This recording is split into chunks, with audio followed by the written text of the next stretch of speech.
Կարճ ներածական կունենամ։ Բարև ձեզ, հարգելի գործընկերներ, ես կարճ ներածական խոսք կունենամ, որովհետև Հայաստանում ՔՊ-ի կողմից ստի տարածումը արդեն աներևակայելի մասշտաբների է հասնում, մասնավորապես 3 ՔՊ-ական պատգամավոր Վահագն Ալեքսանյանը ազգային ժողովի ամբիոնից որոշեց տարածի ցույց տա MacBook-ով իր, չգիտեմ ինչ էր ավելի շատ ուզում անել, սուտ տարածել, թե ցույց տալ, որ MacBook ունի, չգիտեմ, բայց ամենայն դեպս այլ տրամաբանական նպատակ ես չեմ գտնում այդտեղ։ Խոսքը վերաբերվում է ցուցադրված տեսանյութին, որտեղ փորձում է ներկայացնել պատգամավորը, որ նախագահ Սարգսյանը ժամանակին Ջո Բայդենի հետ հեռախոսազրույց, այն ժամանակ դեռևս ԱՄՆ փոխնախագահ Ջո Բայդենի հետ հեռախոսազրույցի ժամանակ կոչ է արել Ամերիկայի Միացյալ Նահանգներին չճանաչել հայոց ցեղասպանությունը, քանի որ որոշ ՔՊ-ականներ ընթերցելու ունակության հետ խնդիրներ ունեն, ես նաև կկարդամ այն, այսինքն բանավոր կասեմ այն, ինչ երեք գրել եմ իմ Facebook-յան սոցիալական ցանցերում։ Դեռևս 2010 թվականին հրապարակված այդ տեսանյութի վերաբերյալ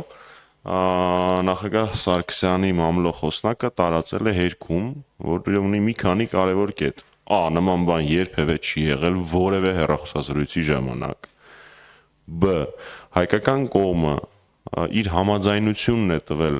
Ամերիկայի Միացյալ Նահանգներին, ամերիկյան կողմին հրապարակել, գաղտնազերծել խոսակցության սղագրությունը, ինչին ի պատասխան այն ժամանակ Ամերիկայի Միացյալ Նահանգների դեսպանատունը Երևանում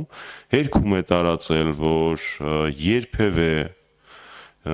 նախագահի եւ փոխնախագահի երկու խոսակցությունների ընթացքում նման կետ չի քննարկվել, նման հորդոր նախագահ Սարգսյանը երբեք չի հնչեցրել եւ բոլոր հեռախոսային խոսակցությունների ժամանակ կոչ է արել իր գործընկերներին ճանաչել ցեղասպանությունը։ Այդ բոլոր տվյալները զետեղված են իմ Facebook-յան էջում, իսկ ինչ վերաբերվում է այդ սուտը տարածողին, ես հասկանում եմ, որ իրանք ամեն ինչ անում են, որպեսզի դավաճանի եւ ուրացողի պիտակը, որը իրենց անվան հոմանիշն է դարել, փորձեն փակցնել այլոց վրա, բայց թող մեզնից վազ անցնեն, դա որևէ պարագայում չի հաջողվի։ Ես հասկանում եմ, որ Մելիք Ֆրանգյուլի շակերտների մեջ համբավը իրենց հանգիստ չի տալի, բայց դա իրենք արդեն վաստակել են, թող առանձնապես չանհանգստանան։ Իսկ ինչ վերաբերում է առհասարակ